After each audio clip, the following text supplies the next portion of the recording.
당신이 찾던 무서운 이야기 고비의 TV.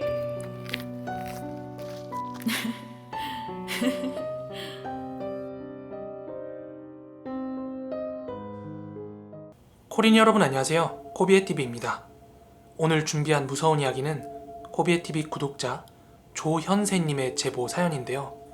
카카오톡으로 제보 주셨는데 오늘 생일이라고 떠있더라고요.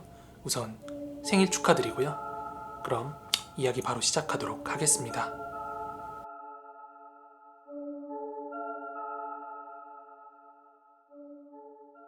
제가 대학교 1학년 때 기말고사 기간이었습니다. 그날은 비가 부슬부슬 내리던 날이었어요. 오후 4시에 학교 수업이 다 끝나고 시험 공부를 하려고 제가 도서관으로 올라갔는데 그날따라 비가 왔기 때문이었을까요? 도서관에는 빈자리 하나 없이 사람들로 다 꽉꽉 차 있었습니다.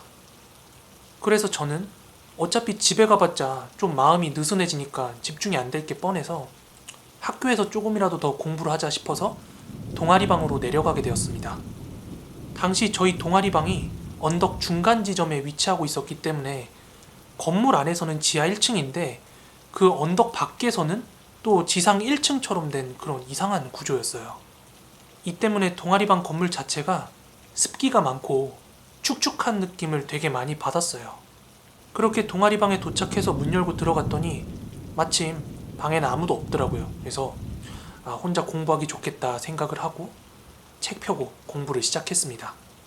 그렇게 한 3시간 정도 머리 싸매고 공부하다 보니까 막 출출해져 오더라고요. 마침 또 식사 시간이기도 했고요. 저는 밥을 혼자 먹고 싶진 않았기 때문에 학교에 남아있는 사람들한테 막 전화를 돌리기 시작했어요. 그런데 제 동기들 대부분은 이미 식사를 끝마쳤거나 아니면 집에 가고 학교에 없었습니다. 그래서 선배들이랑 밥을 먹어야겠다 생각을 해서 동아리 회장 선배한테 전화를 걸었어요. 선배, 어디에요? 혹시 학교 쉬면 저녁 같이 드실래요? 그래, 나 도서관인데 너 어디야? 저 학교 동방에서 공부하고 있었죠. 야, 거짓말하지 마. 네가 무슨 지금 공부를 해. 왜 못 믿어요. 진짜 공부하고 있다니까. 에휴, 알았어. 그럼 도서관 앞쪽으로 나와. 그렇게 선배는 어디서 보자고 자기 할 말하고 전화를 뚝 끊어버렸는데 저는 조금이라도 저녁을 일찍 먹고 집에 돌아가서 공부하기 위해서 선배한테 메뉴 뭐 먹을 거냐, 내가 미리 예약을 해놓겠다, 이렇게 메뉴 물어보려고 다시 전화를 했습니다. 선배, 혹시 저녁 메뉴 뭐 드실래요? 야, 너 어디야? 아까도 그렇고 왜 이렇게 시끄러워 주변이? 네? 잘 안 들린다고요? 저 동아리방에서 아까부터 계속 공부하고 있었는데? 구라치지 마. 지금 네 주변에 여자애들 노닥거리는 소리가 여기까지 다 들려. 이 소리를 듣고 제가 살짝 흠칫했습니다. 일단 제 주변에는 사람이 한 사람도 없었을 뿐더러 저희 동아리방 맞은편이랑 옆에 있는 방들은 대부분 다 밴드 동아리라서 지금 시험 기간이라 아무도 이용하고 있지 않았거든요. 그러니까 사람 목소리라고는 일절 들릴 수가 없었거든요. 그래서 처음엔 선배가 겁주려고 장난하는 줄 알았어요. 선배, 장난치지 마요. 진짜 저 지금 쫄려요. 아니 진짜라니까? 지금도 핸드폰으로 여자애들 목소리 엄청 들려. 너 여자 기숙사 근처에 있는 줄 알았어 나.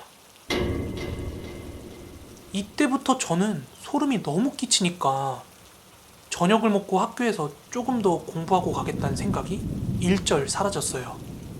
일단 선배랑 저녁을 먹고 집으로 바로 가겠다는 생각을 하고 동아리방에서 짐을 챙겨가지고 막 호다닥 도망 나왔어요. 그 다음에 이제 선배랑 만나서 학교 앞에 있는 목살 김치찌개 집에서 저녁을 먹고 저는 지하철을 타고 바로 집으로 귀가했습니다. 근데 제가 아까 선배랑 통화한 것도 있고 밥을 먹으면서 또 얘기한 게 있었기 때문에 그 집에 오는 내내 그 소름 돋았던 감정이 쉽게 잊혀지지가 않았어요. 하지만 핸드폰 게임에 몰두를 하면서 계속해서 그 기억을 잊어버리려고 했습니다. 하지만 저는 더 무서운 것들이 저를 기다리고 있다는 걸 그땐 차마 알지 못했습니다.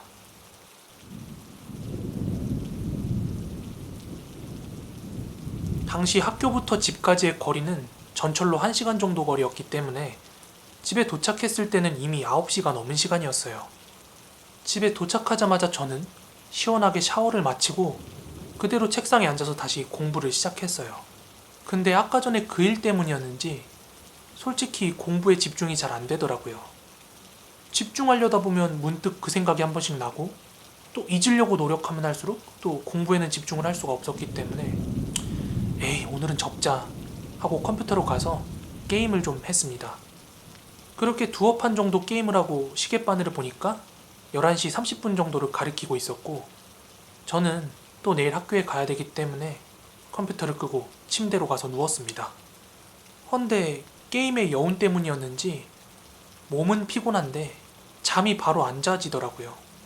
그래서 이렇게 20분 정도 핸드폰을 들여다보고 있다 보니까 슬슬 눈이 감기더라고요.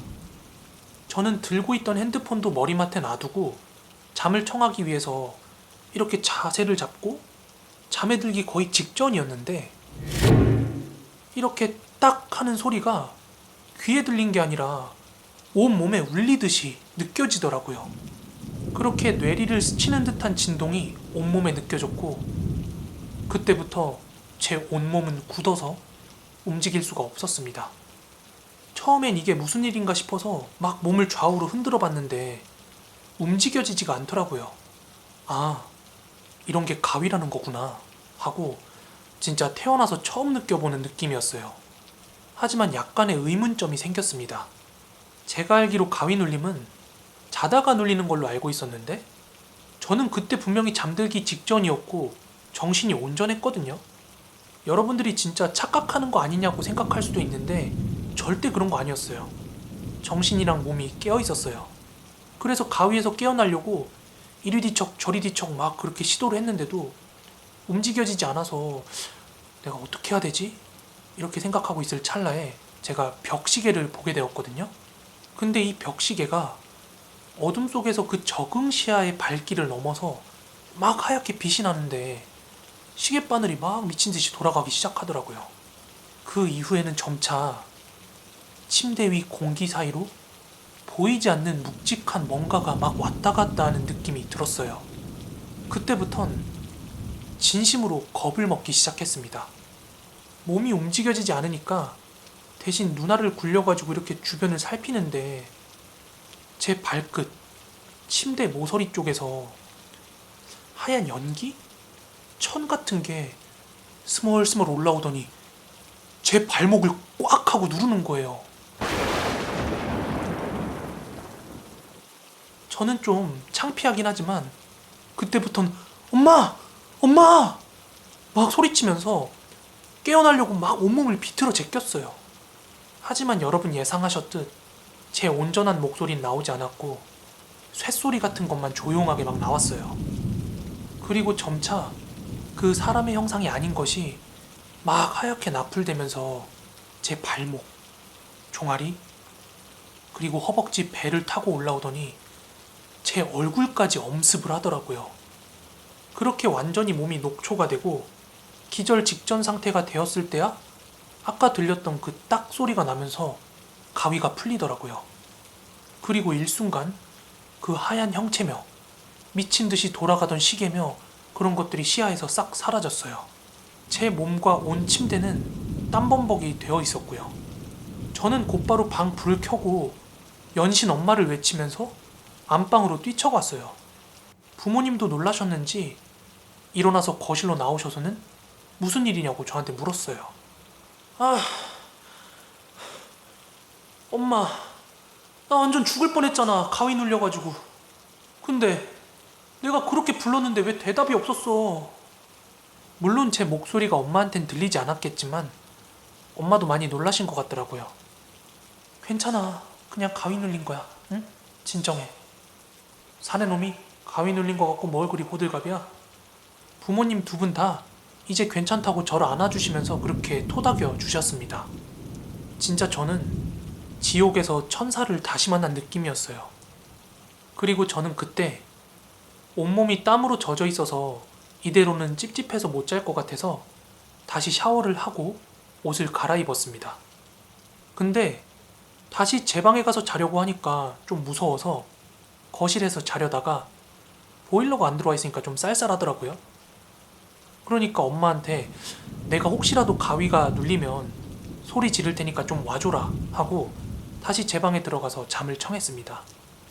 그때가 새벽 2시쯤이었는데 제가 부모님께 부르면 와달라고 말해놓은 것도 있고 하니까 다시 제 방에 들어와서 누웠어요. 근데 이게 웬걸? 아까랑 같은 상황이 똑같이 반복이 되는 거예요.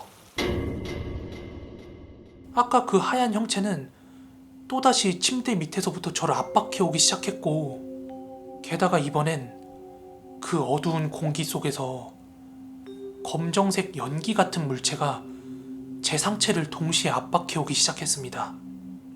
그때부터는 공포를 넘어서 이러다 진짜 죽으면 어떡하지? 이런 생각까지 들었고, 아까는 엄마 하고 막 불렀다면 이번엔 살려달라고 막 몸부림을 쳤어요. 그렇게 살려달라고 빠득빠득 소리를 질렀지만 끝내 부모님은 오시지 않았고 저는 그대로 기절을 했습니다. 그 이후에 정신이 돌아와서 눈을 떠보니까 시계바늘은 6시 40분을 가리키고 있더라고요.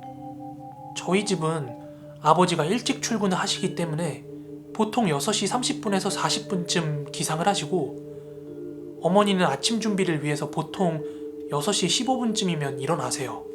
그래서 저는 바로 부모님께 달려가서 따지듯 물었습니다. 엄마, 아빠, 내가 어제 소리 지르면 깨우러 와달라는 거 못 들었어? 나 또 가위 눌리고 귀신 보고 난리 났단 말이야. 저는 서운하단 투로 왜 그걸 못 듣냐, 왜 나한테 안 와줬냐 그렇게 따지듯 얘기를 했는데, 그때 저희 부모님이 뭐라고 하신지 아세요? 응? 무슨 소리니? 어제 우리 밤에 일어난 적 없었는데? 그치 자기야? 이때 기분 차마 말로 다 표현 못합니다. 진짜 발끝부터 머리끝까지 그 새벽에 닭살이 쫙 올라오더라고요. 장난치지 말고, 나 어제 진짜 무서워 죽는 줄 알았다고. 얘가 자꾸 뭔 소리 하는 거야. 아침부터 일어난 적 없다니까. 얘가? 꿈꾸고 헛소리하네? 저는 이 상황이 믿기지가 않아서 바로 화장실로 달려갔어요.